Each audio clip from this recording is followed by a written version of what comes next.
Bapak Ibu, teman-teman, selamat siang. Hari ini kita akan sama-sama melihat tentang sampel penelitian untuk klinik. Saya izin share screen dulu. Nah, kalau kita cermati bersama, maka topik kita hari ini adalah populasi dan sampel penelitian klinik. Nanti yang penelitian untuk praklinik itu akan sedikit berbeda. Nah, kita selalu mulai dari suatu pertanyaan penelitian atau research question. Jadi menghitung sampel itu selalu dimulai dari research question-nya. Nanti kita akan melihat bahwa untuk menolak atau menerima suatu hipotesis nul, maka kita memerlukan perhitungan besar sampel. Kalau nanti hipotesis nulnya itu kita tolak, maka hipotesis alternatifnya adalah benar.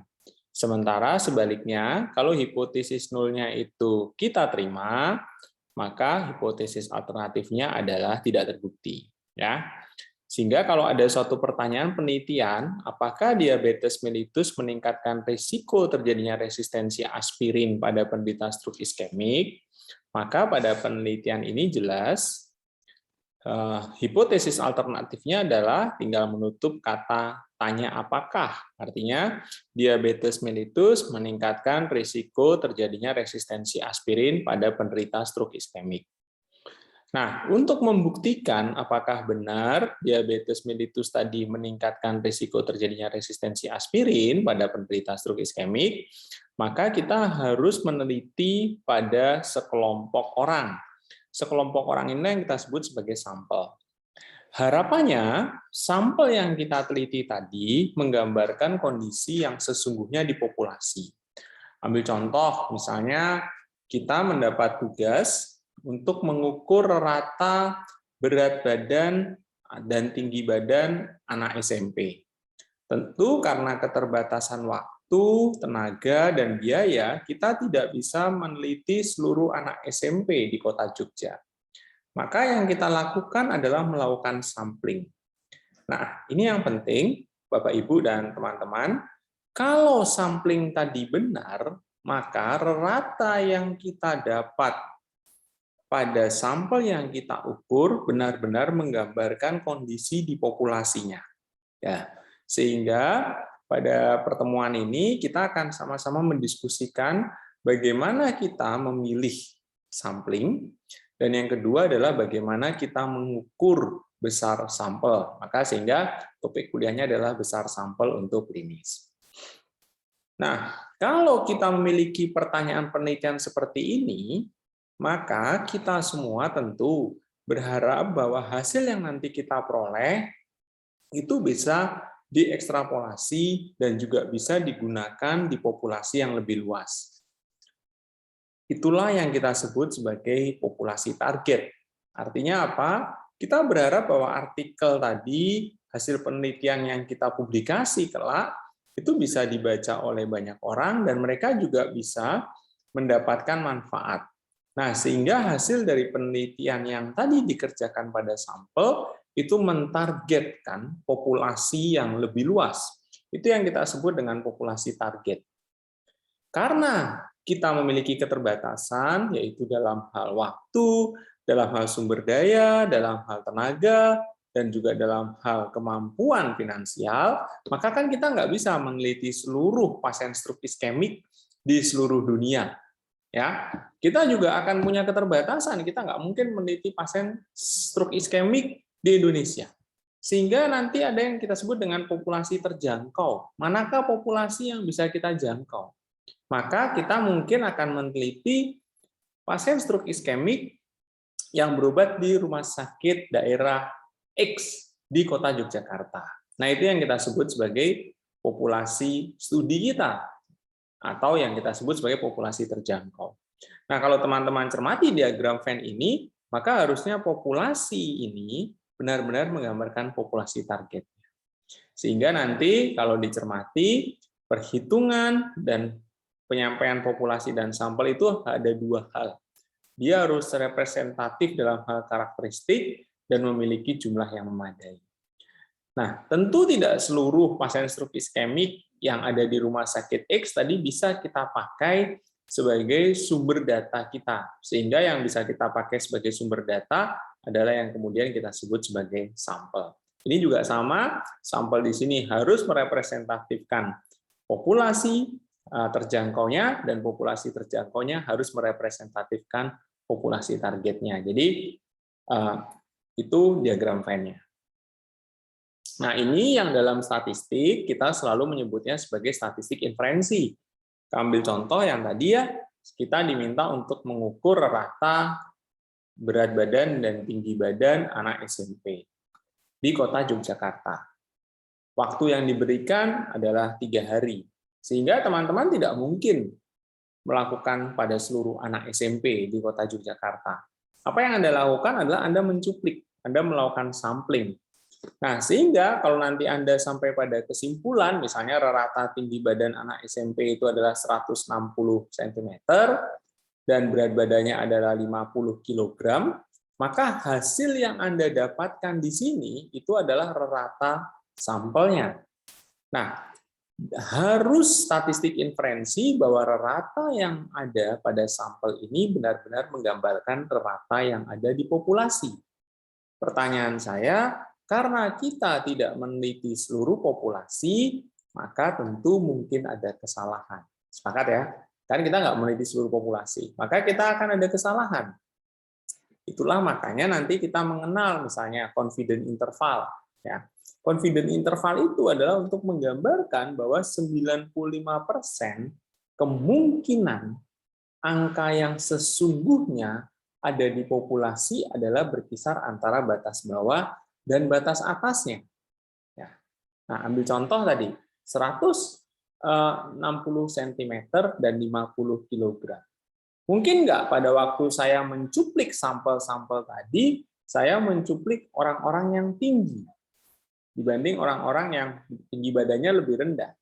Sehingga mungkin saja angka rata pada sampel yang saya peroleh di sini lebih tinggi sebenarnya daripada yang ada di populasinya. Demikian juga pada waktu saya mencuplik untuk berat badan, mungkin saya mengambil yang berat badannya ratanya lebih kecil-kecil dibanding yang ada di populasinya.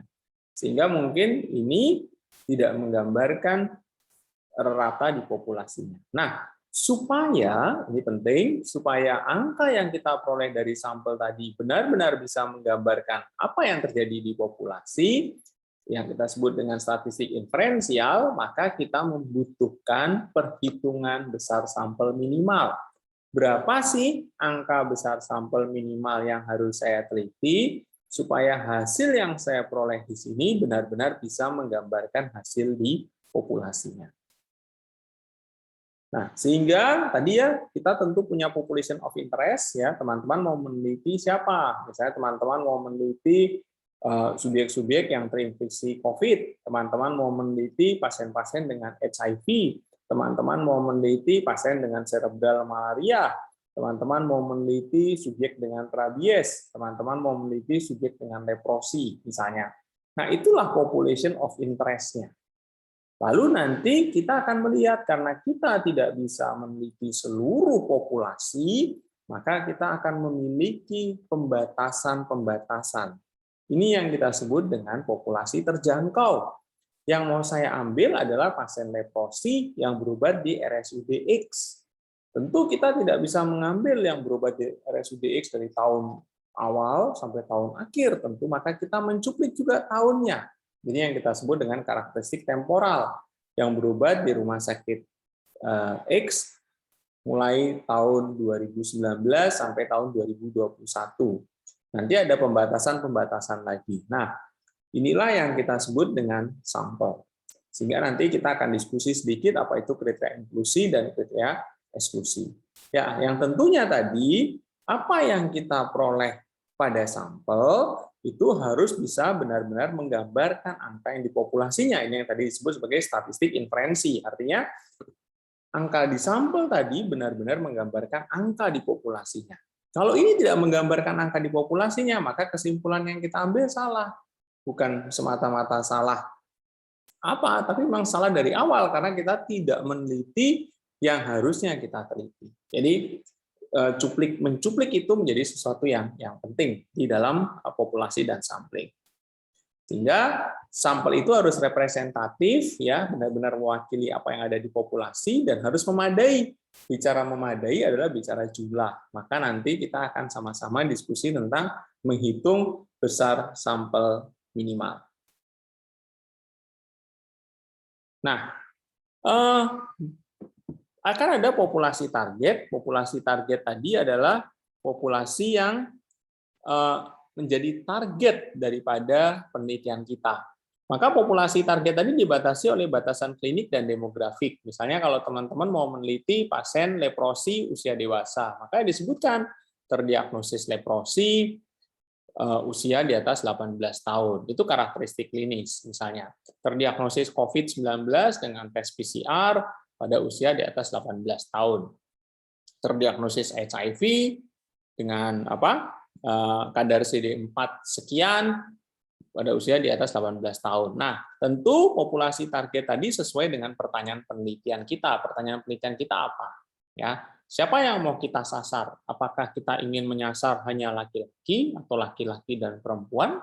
Pada usia berapa? Itu karakteristik demografik. Saya mau karakteristik klinisnya seperti apa? Apakah yang dengan infeksi oportunis atau yang tanpa infeksi oportunis, atau baik yang ada infeksi oportunis ataupun tanpa infeksi oportunis. Jadi itu batasan-batasan klinik dan batasan-batasan demografik yang disesuaikan dengan riset question-nya teman-teman.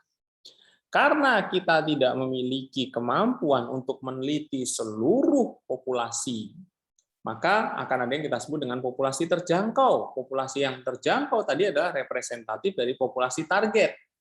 Nah, kalau di populasi target tadi dibatasi oleh batasan klinik dan demografik, maka populasi terjangkau dibatasi oleh batasan geografik dan temporal. Geografis berarti apa?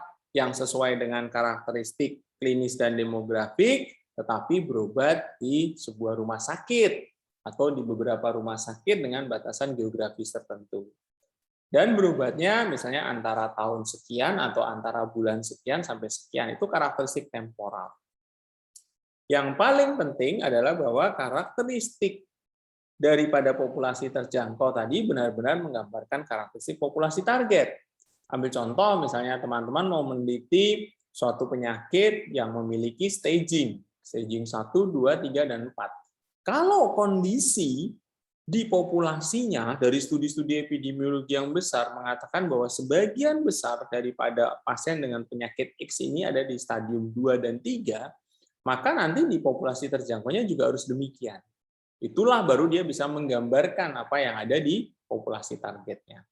Tidak semua orang yang berobat di rumah sakit X mulai dari tahun 2019 sampai tahun 2021 misalnya bisa kita ambil. Ada data yang hilang, ada pasien yang pulang paksa, ada pasien yang dirujuk ke rumah sakit lain, ada pasien yang misalnya datanya tidak lengkap, ya, maka tidak semua bisa kita ambil. Maka yang bisa kita ambil adalah pasien-pasien yang hanya sesuai dengan kriteria inklusi dan juga kriteria eksklusi yang kita tetapkan.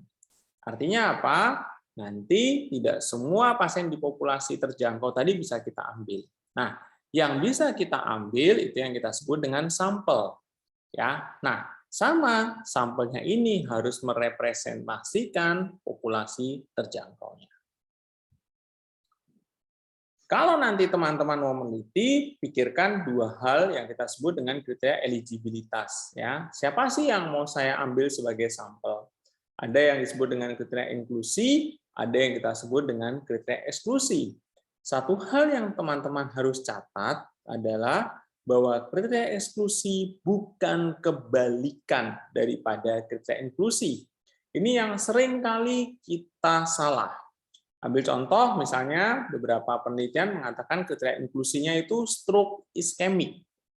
Bukan berarti kriteria eksklusinya stroke perdarahan. Ya.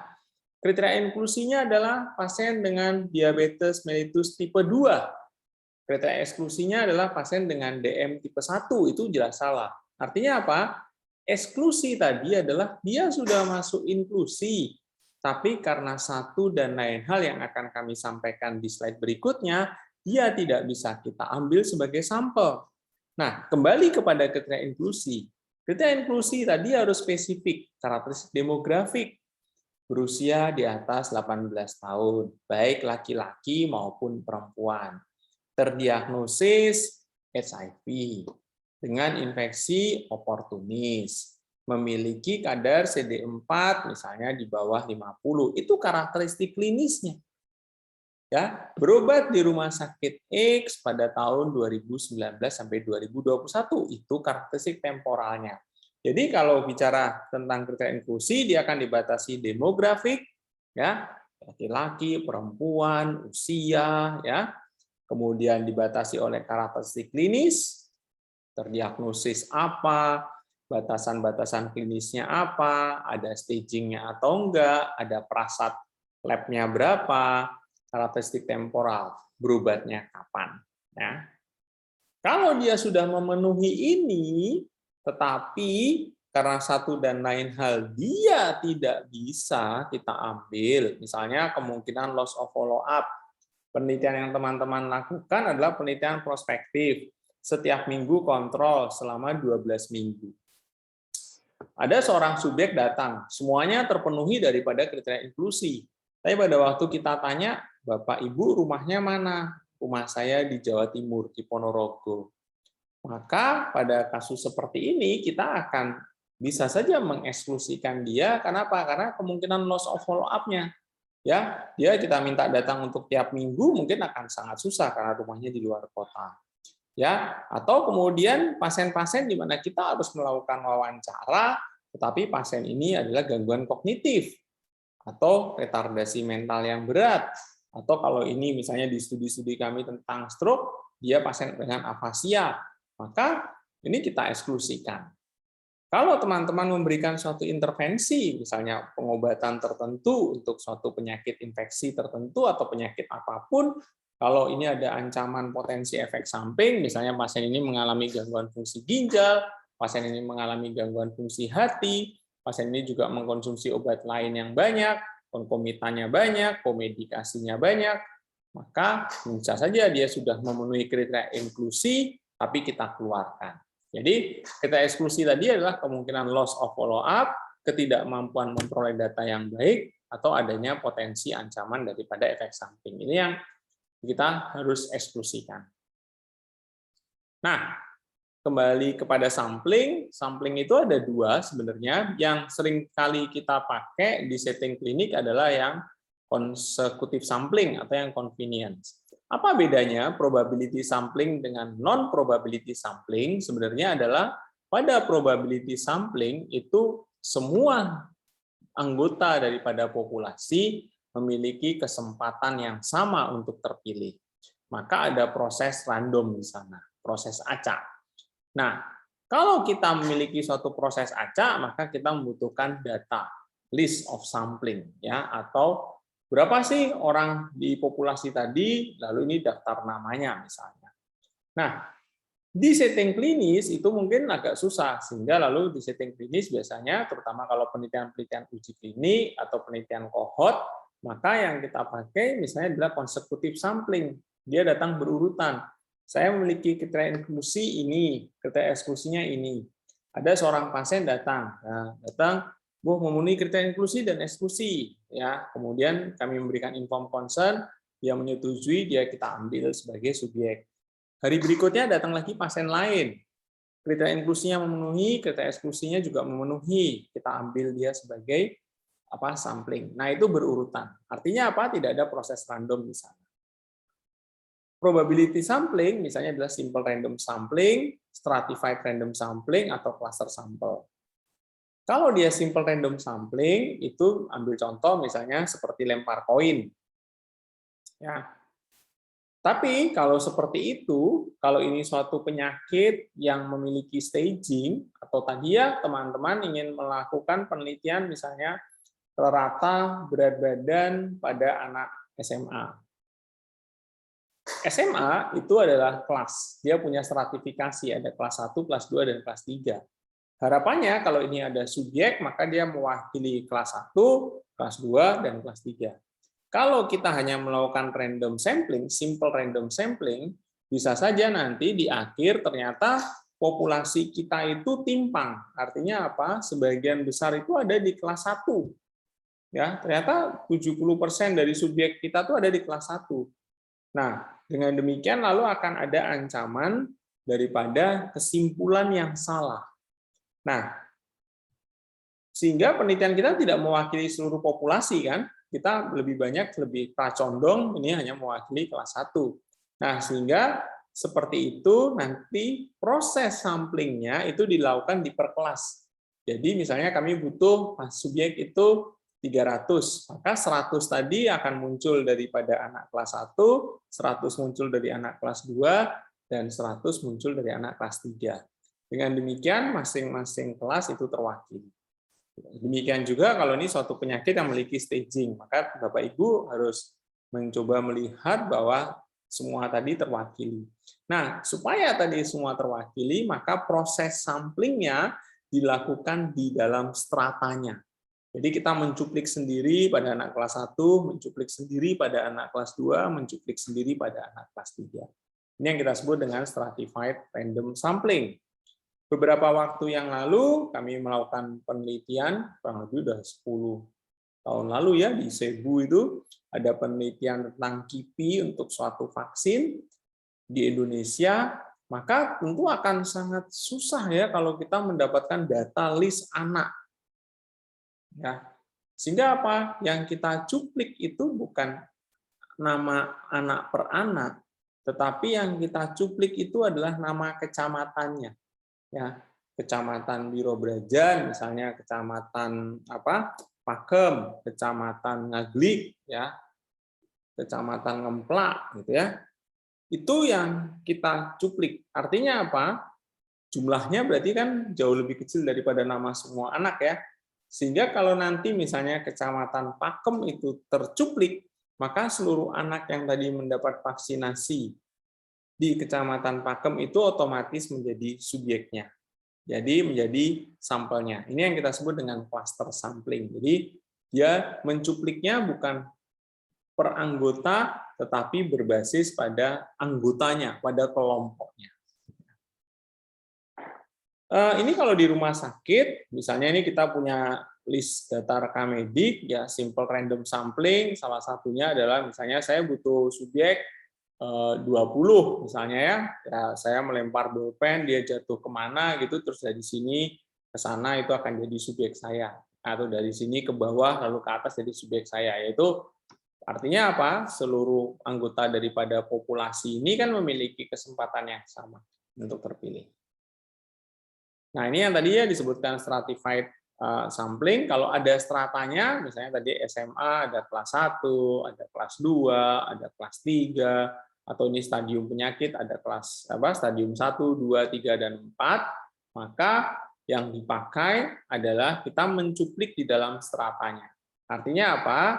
Nanti di akhir daripada proses sampling ini kita akan mendapatkan sampel yang mewakili seluruh strata. Nah, ini menjadi penting supaya kita tidak misleading. Ya, ambil contoh kalau tadi ya, contoh yang sangat sederhana, rata atau tinggi badan anak SMP. Kalau saya tidak melakukan stratified sampling, ya tidak mencuplik di masing-masing kelas 1 dan kelas 2 dan kelas 3, bisa saja nanti hasil penelitian saya misleading atau menyesatkan karena ternyata 70% daripada cuplikan itu berasal dari anak kelas 1. Ya, ini tidak mewakili anak SMP, tapi mewakili anak kelas 1 SMP misalnya. Padahal SMP punya kelas 1, kelas 2, dan kelas 3. Nah, ini berlaku juga untuk penyakit. Jadi, kalau penyakit tadi punya staging, penyakit tadi punya stadium, maka seringkali kita membutuhkan yang kita sebut dengan stratified sampling. Ada satu proses simple random sampling yang kita sebut dengan systematic sampling. Jadi caranya mencuplik tadi bukan semata-mata lempar koin atau menjatuhkan bolpen, tapi sistematik. Jadi artinya kita punya sampling list ya, ada 1000 gitu. Lalu saya membutuhkan 100, Maka saya lalu menyebutkan aja bahwa saya akan mengambil nomor yang bilangan prima. Maka subjek nomor 2, nomor 3, nomor 5, nomor 7, nomor 11, nomor 13, nomor 17, dan seterusnya akan saya ambil sebagai subjek saya. Atau teman-teman mengatakan bahwa setiap kelipatan 3, maka subjek nomor 3, 6, 9, 12, 15, dan seterusnya akan jadi subjek saya. Itu yang kita sebut dengan systematic sampling. Systematic sampling sebenarnya adalah bagian dari simple random sampling, tetapi yang sangat lebih terorganize, bukan yang simple random itu kan istilahnya random ya, acak gitu, tapi ini lebih pada proses sistematiknya. Nah, ini yang kita sebut dengan cluster ya, cluster sampling, jadi dicuplik berdasar dari kelompoknya. Ambil contoh di satu kecamatan kita ingin meneliti tentang infeksi Helminth gitu ya, maka bisa saja sih dicuplik bukan namanya, kalau namanya kan banyak banget ya, tapi berdasar dasawismanya. Jadi yang ditulis di situ adalah dasawismanya. Nah, jadi artinya kalau satu dasawisma itu terambil, maka seluruh anggota dasawisma tadi itu otomatis menjadi sampel kita. Nah, tadi itu adalah bagian daripada representatifnya. Jadi teman-teman, kalau nanti Anda mau mencuplik sampel, maka Anda harus pikirkan bahwa sampel tadi adalah representatif, merepresentasikan populasi yang mau kita teliti. Nah, ingat tadi ada satu slide bahwa dia harus representatif dan harus memadai. Kalau bicara memadai, maka kita akan bicara jumlah. Sehingga makanya kemarin, makasih Mbak Weni, ini kemarin diminta untuk teman-teman menyiapkan laptop, karena nanti kita akan sama-sama latihan. Nah, sebelum menghitung besar sampel, maka ada besaran-besaran yang teman-teman harus pahami benar. Konsep yang pertama adalah hipotesis nul dan hipotesis alternatif. Kita tidak pernah membuktikan hipotesis alternatif. Yang kita lakukan adalah menolak atau menerima hipotesis nul. Artinya apa? Kalau hipotesis nulnya itu kita tolak, berarti hipotesis alternatifnya itu benar. Kalau hipotesis nulnya ini kita terima, berarti hipotesis alternatifnya itu salah. Lalu kemudian, karena kita tidak meneliti seluruh populasi, karena kita tidak meneliti seluruh populasi, maka mau tidak mau, suka tidak suka, kita akan memiliki kemungkinan 2 tipe kesalahan. Ini yang kita sebut dengan random error. Random error, ya, kesalahan acak. Ada kesalahan di mana kita menolak hipotesis nul yang benar, hipotesis nulnya itu benar, tapi kita tolak, atau kita menerima hipotesis nul yang salah. Hipotesis nulnya itu salah, tapi kita terima. Biasanya kesalahan tipe 1 itu kita tetapkan 5%. Ini yang kita sebut dengan alfa. 5%. Dari situlah muncul P kurang dari 0,05. Artinya apa? Probabilitas bahwa kesimpulan yang kita terima dari perhitungan tadi salah adalah kurang dari 5%. Itulah kata-katanya. Sehingga nanti 100% dikurangi alfa adalah confidence interval.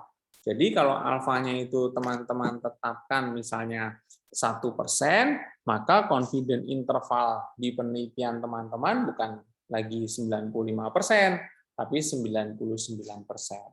Kalau confidence interval penelitian Anda itu adalah 90%, maka berarti alfanya adalah 10%. Mohon dicatat, semakin kecil kesalahan tipe 1 atau alfa, semakin besar jumlah sampel. Ya. Kesalahan tipe 2 kita sebut dengan beta, di mana nanti beta 100% dikurangi beta itu adalah power daripada penelitian kita. Secara umum, power yang diterima di dalam dunia akademis adalah 80%. Ya, boleh nggak lebih? Jawabannya boleh. Ya, tapi sebaiknya tidak kurang. Secara akademis, biasanya alfa yang kita terima adalah 5%. Boleh nggak lebih kecil? Jawabannya boleh. Mau 1% boleh. Artinya nanti semakin kecil alfa dan semakin kecil beta, maka jumlah besar sampel yang kita harus penuhi akan semakin besar. Itu mohon dicatat. Ya. Lalu teman-teman bertanya, boleh nggak kalau saya penelitian ini sempurna, artinya saya nggak mau ada alfa dan nggak mau ada beta? Ya boleh, tapi menelitinya bukan sampel. Yang diteliti adalah seluruh populasi. Ketika kita meneliti sampel, maka mau tidak mau, suka tidak suka, kita harus menerima alfa dan beta. Dikecilkan boleh, dengan asumsi semakin kecil alfa dan beta, maka semakin besar jumlah sampel. Hal lain yang harus kita ketahui dulu sebelum menghitung besar sampel ada yang kita sebut dengan beda efek. Beda efek ini dapatnya dari mana? Dari penelitian yang terdahulu. Ya, bagaimana kalau penelitian terdahulu belum ada? Penelitian saya adalah yang pertama kali dilakukan di alam semesta ini, maka bisa saja beda efeknya itu asumsi. Ambil contoh, misalnya teman-teman ingin mengukur apakah dampak infeksi helmin terhadap kadar Hb, ya, antara anak yang terinfeksi helmin dan yang tidak terinfeksi helmin. Maka perbedaan daripada Hb yang kita asumsikan di dalam hipotesis kita, itulah yang kita sebut sebagai beda efek. Artinya teman-teman nanti menuliskan di situ, oh ternyata bedanya Hb antara yang terinfeksi helmin dan yang tidak itu adalah 2 mg/%. Misalnya begitu. Nah, angka 2 tadi, 2 gram persen, itu adalah angka daripada beda efeknya. Ya. Ambil contoh, suatu obat ingin mengukur dampak perbedaan dalam hal tekanan darah. Maka teman-teman melihat bahwa, oh kalau saya beri obat ini, beda penurunan tekanan darah dibanding dengan placebo adalah 10 mm Hg. Nah, 10 mm Hg itulah yang kita sebut dengan beda efek. Nilai P itu mewakili daripada kesalahan tipe 1-nya. Ya. Nah, ini kesalahan tipe 1 dan kesalahan tipe 2 ya. Ini yang kita sebut sebagai apa? Alfa dan beta ya. Jadi kesalahan tipe 1 itu kita sebut sebagai false positif ya, di mana kan harusnya kita mengatakan gini ya. Kesimpulan daripada penelitian kita itu bahwa hasilnya adalah signifikan ya. Padahal nanti kita menyatakan ini signifikan, padahal di dalam kenyataannya adalah dia non signifikan ya. Jadi kita menolak hipotesis nul yang benar. Hipotesis nulnya itu benar ya, tapi kita tolak ya. Jadi ini kesalahan tipe 1 ya. Nah, ada juga kesalahan tipe 2 ya, hipotesis nulnya itu kita terima ya, padahal sebenarnya dia adalah salah ya. Jadi kesalahan tipe 1 dan tipe 2 tadilah yang nanti kita sebut sebagai alfa dan beta. Nah, kesalahan tipe 1 itu nanti berhubungan dengan nilai P, biasanya sih 5% ya, 0,05. Artinya apa? Bahwa kemungkinan kita bersepakat bahwa hanya 5% saja probabilitas daripada error tadi. Jadi kalau dia P-nya itu kurang dari 5%, artinya probabilitas kita melakukan kesalahan tipe 1 itu less than 5%. Ya. Jadi artinya tadi bahwa hasilnya bisa kita anggap sesuai dengan hipotesis alternatif kita. Ya. Nah, tolong diingat benar bahwa adalah impossible untuk suatu penelitian itu benar-benar 100%. Jadi alfa dan beta itu adalah bagian yang teman-teman harus terima. Alfanya 5% dan betanya 20%.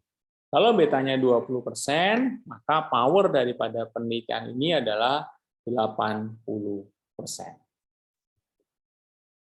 Nah, nanti ini nilai P nanti akan juga ada apakah dia satu sisi atau dua sisi. Kalau satu sisi, maka teman-teman sudah berani mengatakan bahwa ini lebih baik atau ini lebih buruk, ini lebih tinggi, ini lebih rendah, itu dia satu sisi. Tapi kalau dua sisi, maka teman-teman hanya mengatakan ini berbeda. Berbeda itu bisa saja lebih tinggi, bisa juga lebih rendah. Ya, biasanya sih akan lebih baik kalau dia satu sisi. Nah, di antara semua tadi, tentu yang paling penting atau paling menentukan adalah beda efek. Ya, izinkan saya menyampaikan contoh yang paling simpel. Merokok meningkatkan kanker paru. Merokok meningkatkan kanker paru. Itu nanti di dalam hipotesis kita akan bisa menyampaikan hipotesis itu begini, orang yang merokok kanker parunya itu 40%. Sementara yang tidak merokok kanker parunya itu 10%. Berarti kan merokok itu lebih tinggi kejadian kanker parunya. Nah, 40%, yang ini 10%. Itu yang kita sebut dengan beda efek.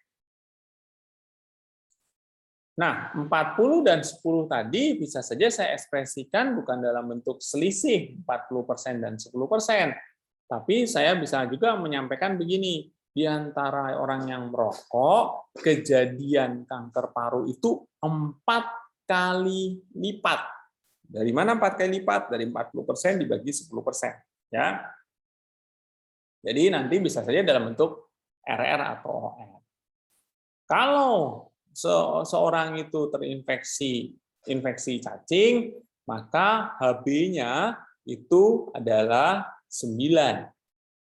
Dibandingkan yang tidak terinfeksi cacing, HB-nya adalah 11. Perbedaan 9 dan 11 inilah yang kita sebut dengan beda efek.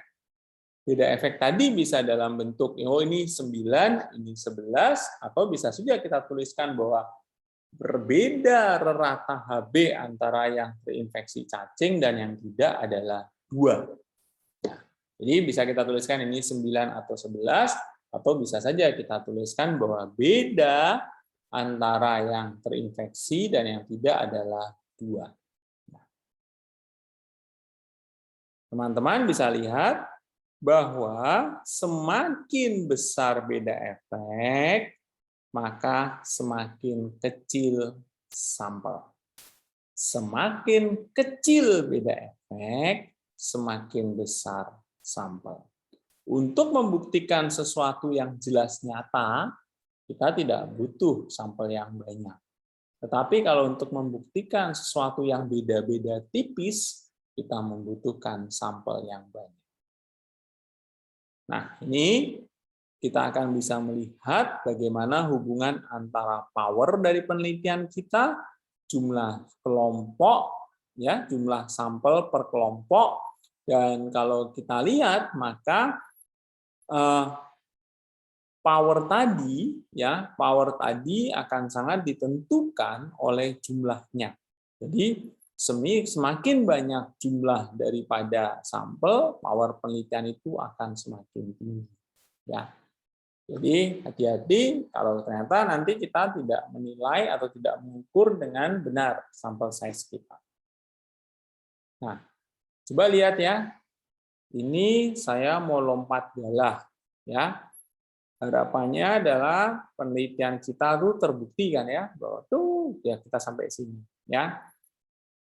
Lalu kita punya nih perkiraan perbedaan antar dua pengobatan misalnya dalam bentuk beda rata. Nah, beda ini semakin kecil, sampel akan semakin besar. Artinya apa? Side the bar ini akan semakin tinggi. Ya. Tapi kalau beda efeknya itu besar, maka jumlah subjeknya akan semakin kecil. Nah, supaya orang yang melempar galah tadi bisa sampai ke sana, maka tentu dia butuh power kan? Dia akan butuh power. Nah, sehingga size of the study tadi ya akan sangat tergantung daripada jumlah subjeknya, lama pengamatannya, ya, lalu kemudian alat ukurnya. Nah, sehingga galahnya ini panjang nih, semakin banyak jumlah subjek, semakin lama pengamatan, semakin baik alat ukur, galah ini semakin panjang. Artinya apa? Kemungkinan untuk tadi kita bisa sampai pada kesimpulan yang sahih, ya, sampai pada angka yang signifikan juga akan lebih besar. Di sisi lain, kalau ini beda efeknya itu kecil dan ini tinggi, saya tebar, sementara dari awal sudah jelas begini, ya ini pendek nih, jumlah subjeknya dikit, waktu pengamatannya pendek, maka ya tentu tidak akan pernah bisa terbukti. Nah, inilah yang harus hati-hati di banyak sekali evaluasi untuk uji klinik misalnya.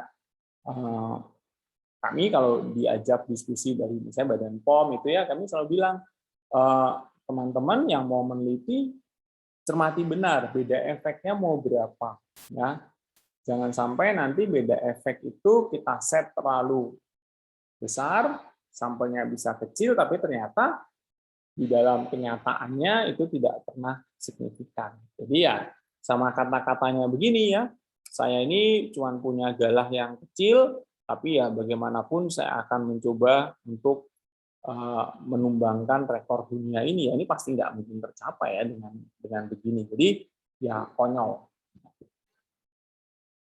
Nah, ada lagi yang juga Anda harus perhatikan pada waktu Anda mau mengukur beda efek, adalah perhatikan bahwa dari hasil-hasil bacaan ada yang dianggap sebagai statistical significance dan ada yang dianggap sebagai clinical significance. Ya. Biasanya beda efek tadi tetap saja dihitung juga berdasar pada signifikansi klinis. Ya, berapa sih perbedaan yang dianggap bermakna secara klinis? Ya, ambil contoh kalau ini suatu obat untuk pasien dengan hipertensi, mungkin kita bisa mengatakan bahwa penurunan 10 sampai 20 mm Hg atau lebih itu adalah bermakna secara klinis. Ya. Nah, ini yang Anda harus pikirkan. Jadi, kalau bisa saja sih P-nya itu kurang dari 0,05, ini adalah statistical significant. Tapi, apakah perbedaan tadi bermakna secara klinis, itu yang kita sebut dengan clinical significant. Ambil contoh ya, ada suatu penelitian, suatu obat menurunkan tekanan darah 1 mm Hg, P-nya kurang dari 0,05. Berarti ini statistik signifikan kan? Tapi 1 mm Hg itu mungkin di dalam klinis tidak clinical signifikan. Ya. Di sisi lain, kita men-set angka itu 25. Ya. Ini jelas, 25 ini clinical signifikan kalau bisa turun 25 mm Hg. Tapi ternyata mungkin karena tadi perhitungan ini dianggap terlalu wah, ya, sementara ini ada suatu obat baru, misalnya, tentu bisa saja kesimpulannya adalah tidak statistik signifikan. Artinya perbedaan tadi bisa saja diperoleh hanya berdasar daripada peluang. Ya. Nah, yang paling bagus sih memang yang paling bawah ya, bahwa ini clinical signifikan dan hasil yang kita peroleh itu P-nya kurang dari 0,05. Artinya apa? Hasil yang kita peroleh tadi bukan by chance, bukan by probability. Bahwa perbedaan tadi kemungkinan kesalahannya adalah less than 5%.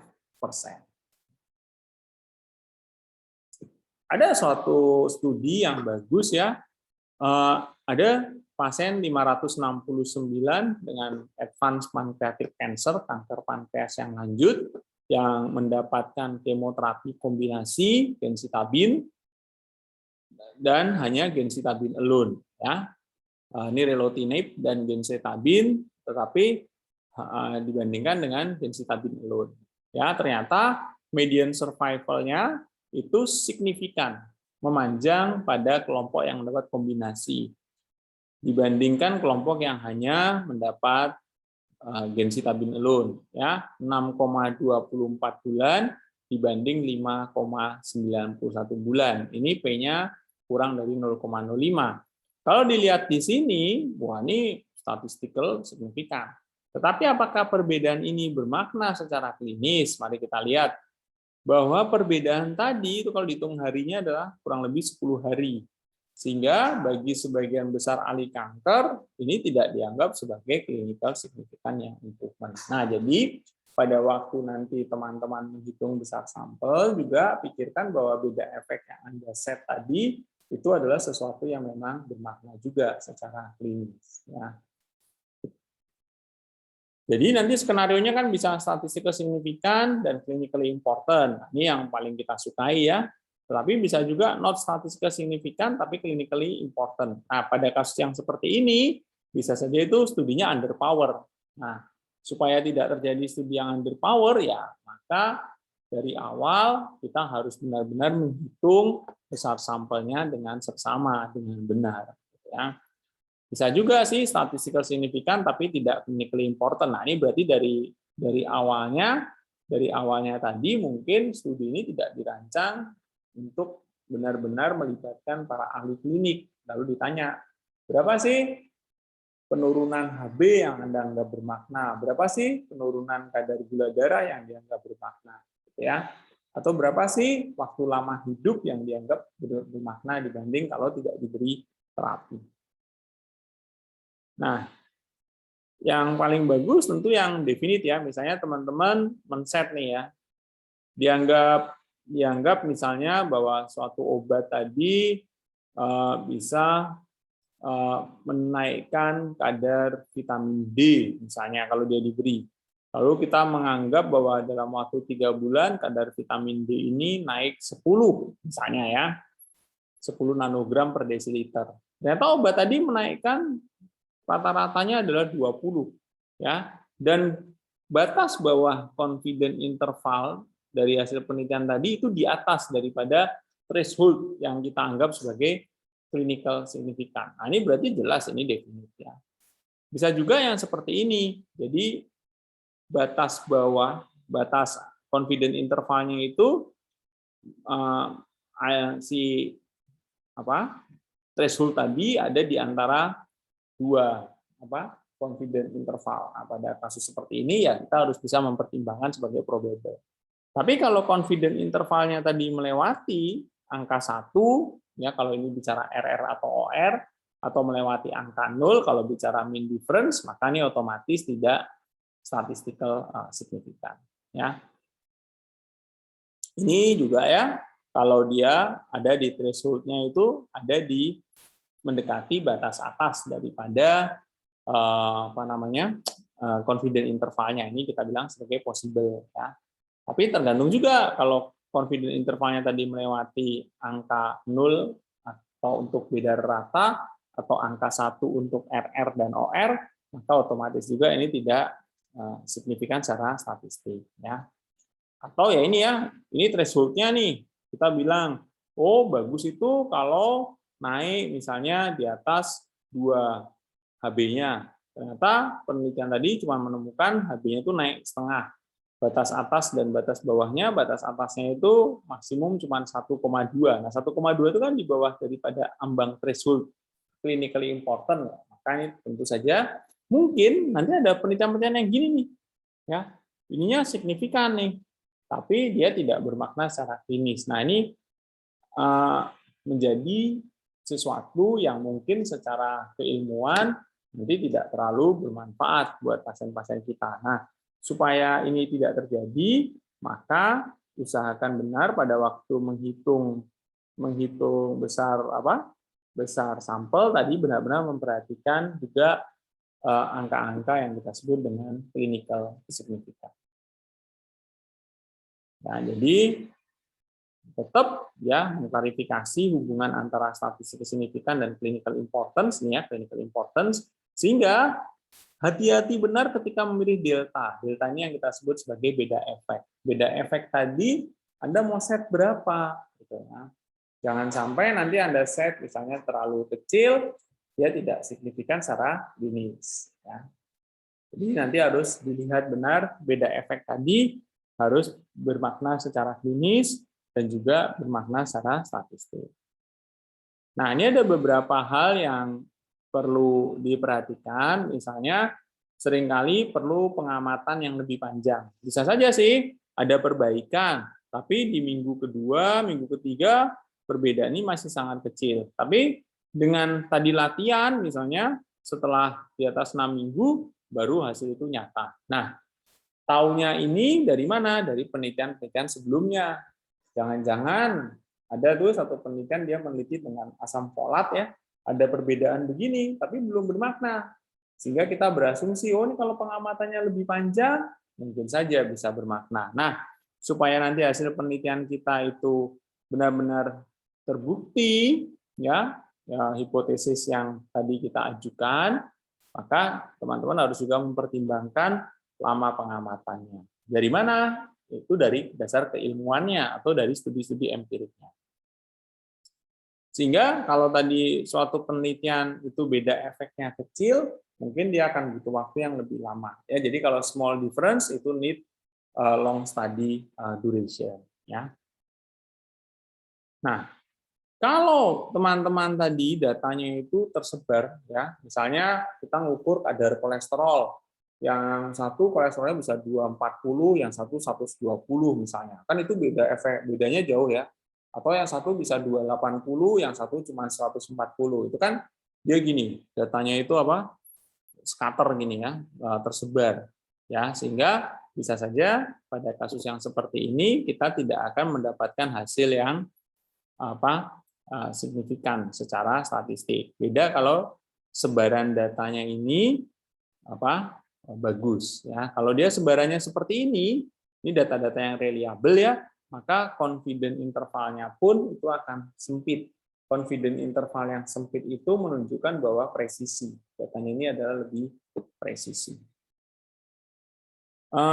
Nah, kalau teman-teman tadi punya data yang sifatnya lebih bervariasi, maka high variation requires longer study duration. Ya, ambil contoh ya. Ini kan dia begini. Ya. Maka yang ini mungkin di minggu ke-6 itu sudah ada perbedaan. Kenapa? Karena batas bawah dan batas atasnya sudah separasi ini, ya. Separasinya sudah cukup jauh. Sementara kalau dia ini datanya itu scatter ya, datanya sangat bervariasi, maka kan kalau data itu bervariasi, otomatis confidence interval itu akan lebar ya. Karena standar deviasinya pasti akan besar. Nah, kalau ini standar deviasinya besar, maka ini kan akan berpotongan nih, batas atas dan batas bawahnya. Berpotongan, sehingga mungkin butuh waktu yang lebih panjang supaya kita bisa mendapatkan perbedaan efek. Ya, nah kalau teman-teman menambahkan kelompok, misalnya Anda nggak hanya membandingkan placebo dengan obat, tapi ini placebo, obat dosis 1, obat dosis 2, obat dosis 3, maka teman-teman bisa cermati ya, bahwa beda efek itu akan sangat berbeda. Kalau dia dibandingkan dengan placebo, pasti beda efeknya besar. Tapi begitu kita membandingkan dua hal yang sama-sama dapat obat, hanya beda dosis, maka beda efeknya kecil. Beda efek yang kecil akan butuh jumlah sampel yang besar. Ya, jadi artinya apa? Seringkali aiding group itu akan decrease power. Ya, supaya powernya naik lagi, ya jumlahnya diperbesar, jumlah subjeknya. Ya, kenapa? Karena nanti kalau enggak, begitu mungkin di dalam kesimpulan akhir kita tidak akan bisa membuktikan perbedaan ini. Ya, karena apa? Beda efeknya adalah kecil. Nah, sehingga suatu power penelitian itu akan bisa meningkat kalau studi itu dilakukan studinya lama, jumlah subjeknya besar, pengukurannya tadi ya sensitif, lalu kemudian kita membanding-bandingkan, dan juga perbandingannya itu adalah tunggal, bukan banyak, karena tidak banyak kelompok.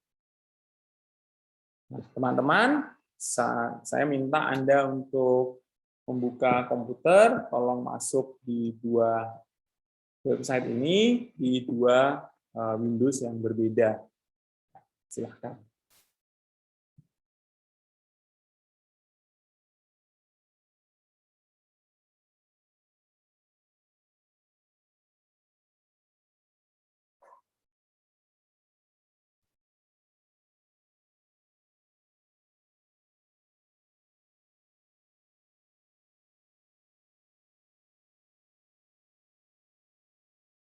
Bila sudah, maka teman-teman akan dapatkan yang pertama itu adalah website yang namanya OpenAPI. OpenAPI itu adalah sebuah website yang terpercaya yang memang biasanya dipakai untuk perhitungan besar-besar sampel klinis. Di laman depannya, teman-teman bisa lihat di paling bawah itu ada tulisan suggested citation. Jadi kalau teman-teman mengambil perhitungan besar sampel menggunakan ini, maka tolong di daftar pustakanya Anda menuliskan citasinya. Yang bawah itu adalah yang bisa Anda pakai secara offline. Jadi Anda bisa unduh, lalu kemudian nanti tergantung teman-teman beroperasi dengan sistem operasi Mac atau sistem operasi Windows, nanti silakan setelah diunduh, Anda lalu kemudian bisa mengoperasikan ini secara offline. Yang atas ini harus online. Ya, jadi Anda harus tersambung dengan internet untuk bisa menghitung yang atas. Nanti kita akan tunjukkan juga, atau teman-teman bisa melihat sendiri, melatih sendiri, bahwa pada prinsipnya besaran angka yang ditemukan dengan berbagai software ini rata-rata sih hampir sama. Ya. Nah, sekarang saya minta Anda untuk mengklik yang OpenAPI dulu. Ya. Bila sudah, Anda coba lihat ada baris yang banyak di sebelah kiri Anda, ya, di situ, lalu kemudian ada tulisan sana sample size, itu Anda klik. Baik. Nah, sekarang coba di situ ada tulisan mean difference.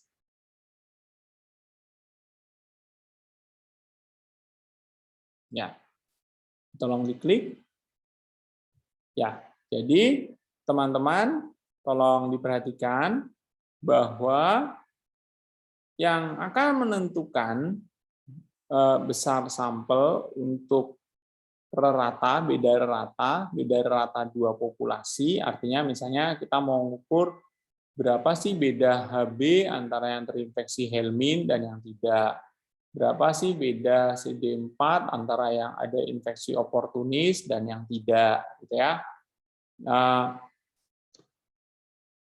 maka kalau ini beda rata, maka ini rumusnya, ya. Dari besaran rumus ini Anda sangat bisa tahu bahwa apa yang menentukan besar sampel itu adalah pertama alfa, yang kedua beta, ya. Semakin kecil alfa, semakin kecil beta, maka besar sampel itu akan semakin besar, ya, karena rumusnya ini. Nah, nanti ini rumusnya, ini rumus Lamessio-nya. Anda mau hitung manual boleh, Anda mau hitung pakai paket program itu boleh. Angkanya tidak akan sangat berbeda, hampir-hampir sama, akan sangat tergantung dari paket program itu menggunakan berapa angka di belakang koma. Ambil contoh misalnya Z alpha untuk alpha 5% dan confidence interval 95% itu adalah 1,96.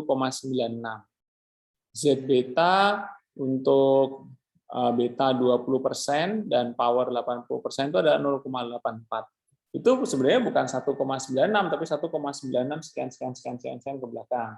0,84 sekian ke belakang. Nah, sehingga nanti Anda lihat ya, yang menentukan besar sampel untuk beda rata itu adalah konstanta ini. Artinya apa? Anda bisa lihat ya, ini konstantanya.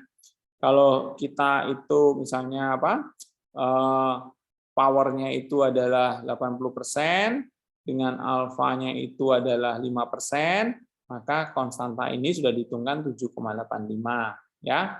Sementara kalau ini confidence intervalnya 99%, dengan alfa hanya 1%, dengan power 80%, maka konstantanya ini menjadi 11,68. Nah, karena ini dia ada di numerator, maka semakin kecil alfa, semakin kecil beta, semakin besar power, semakin besar confidence interval, maka jumlah subjek akan semakin besar. Ya.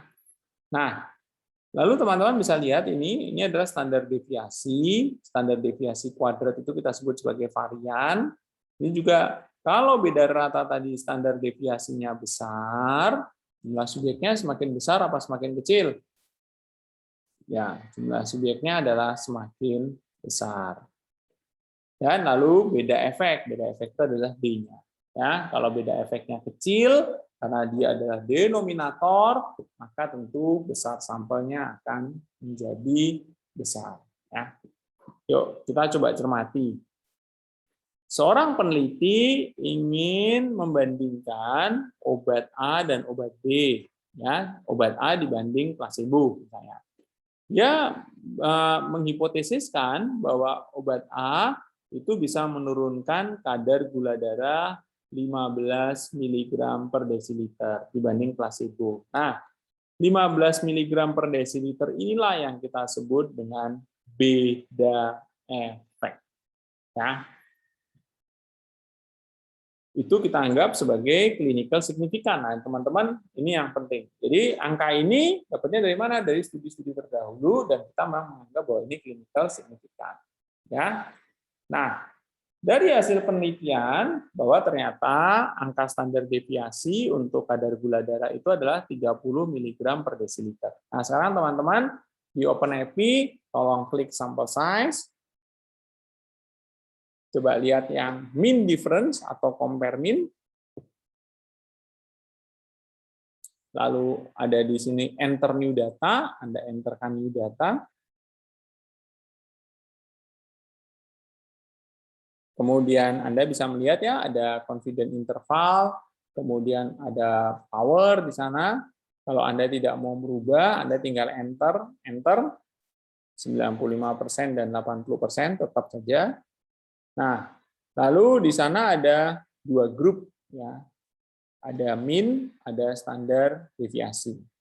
Kalau Anda tahu tuh, misalnya oh yang dapat obat A ini misalnya kadar gulanya akan ada di angka 140, sementara yang dapat placebo ini adalah 155, berarti kan itu bedanya 15 ya. Anda bisa masukkan itu. Tapi kalau sudah bentuknya seperti ini, maka langsung masukkan yang difference itu. Difference-nya 15, masukkan angka 15. Lalu kan ada dua standar deviasi, maka di dua standar deviasi tadi masukkan angka 30 dan 30.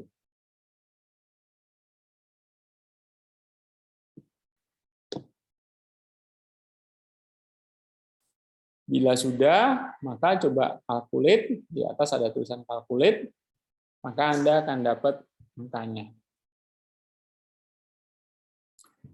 Nah, kalau dengan paket program seperti itu, maka kalau nanti dihitung manual, kelihatannya sih tidak terlalu jauh berbeda. Anda akan butuh sekitar 63 ya, dengan asumsi ada 6% yang drop out, 63,8 dibulatkan jadi 64, asumsi drop out-nya adalah 6, 10% ya, maka jumlah sampel size per kelompok ya ini, per kelompok adalah 70. Ya. Coba dilihat di hasil OpenEpi Anda, kelihatannya tidak terlalu jauh berbeda. Ya, jadi OpenEpi tadi bisa Anda pakai sebagai alat bantu untuk kalkulator. Dia itu hanya kalkulator ya. Jadi kalau ditanya yang pinter siapa, yang pinter bukan kalkulatornya, yang pinter adalah Anda semua yang bisa mencari besaran-besaran tadi. Oke, ini untuk mean difference ya. Ambil contoh, kalau desain daripada penelitian teman-teman itu bukan dengan beda rata, tapi misalnya adalah suatu cohort atau case control. Nanti kita akan latihan tersendiri. Ya. Nah, coba sekarang kita tetap berlatih dengan yang beda rata. Seorang peneliti ingin melakukan suatu penelitian untuk mengidentifikasi hubungan antara jumlah alkohol yang dikonsumsi dengan terjadinya liver cirrhosis ya. Maka liver cirrhosis tadi, pasien dengan liver cirrhosis dibandingkan dengan orang yang tidak liver cirrhosis. Maka kalau kita lihat antara yang beda yang dianggap bermakna itu adalah 10 ml per hari. Dengan standar deviasi itu 18 ml per hari. Angka confidence intervalnya ada 95% dan powernya ada 80%. Coba teman-teman masukkan di mean difference, berarti difference-nya adalah 10 ya. Lalu standar deviasi di dua kelompok tadi dituliskan 18 dan 18. Yang atasnya tetap ya 95% dan 80. Coba Anda klik dulu.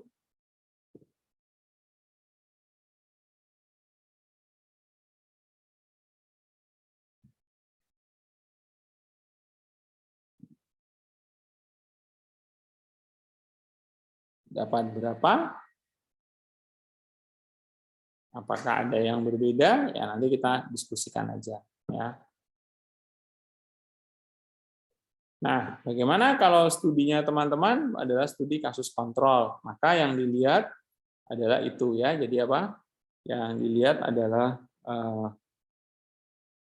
rumusnya. Nah, rumus itulah nanti yang mungkin dituliskan di proposal atau di hasil, tapi menghitungnya adalah dengan program OpenAPI. Ya.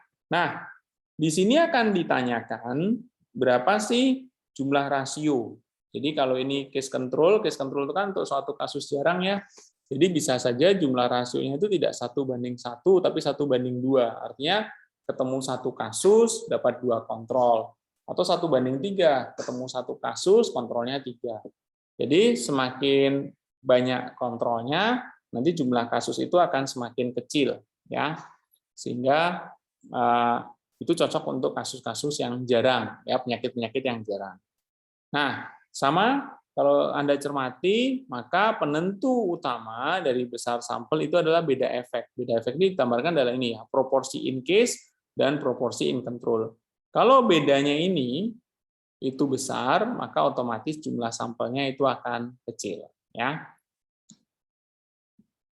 Coba teman-teman cermati, seorang peneliti ingin melakukan penelitian kasus kontrol untuk mengidentifikasi hubungan antara trombosis vena dalam dan emboli paru ya. Nah, coba Anda lihat di sampel size tadi ada tulisan case control CC. Anda klik, maka ada beberapa besaran yang Anda harus masukkan, dan besaran-besaran tadi Anda set sebelum Anda menghitung besar sampel. Maka yang di atas sama ya, confidence intervalnya 95%, di enter aja. Kemudian powernya adalah 80%, ya, di enter juga.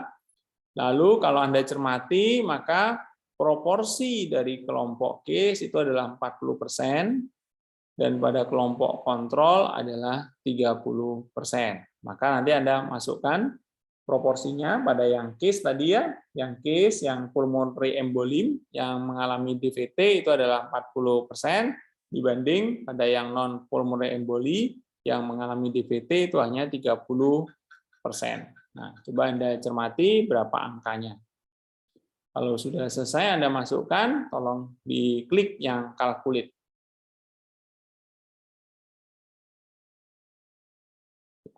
Mungkin tidak terlalu jauh berbeda dengan angka ini ya.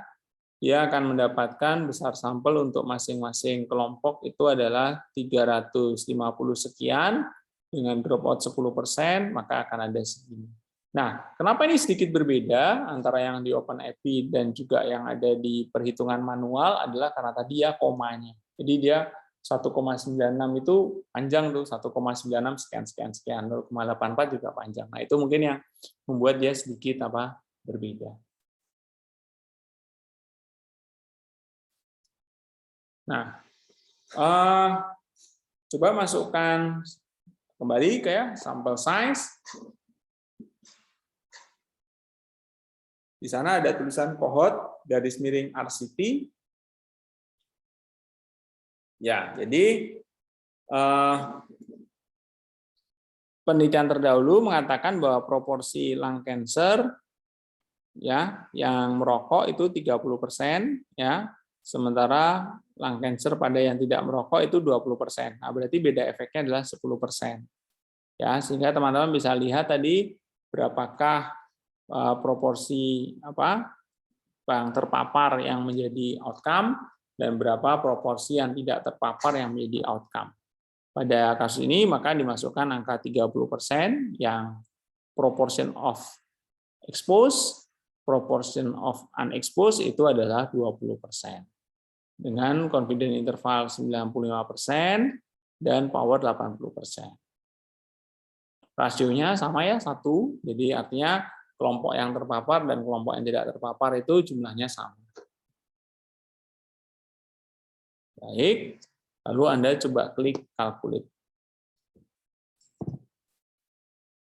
Ya.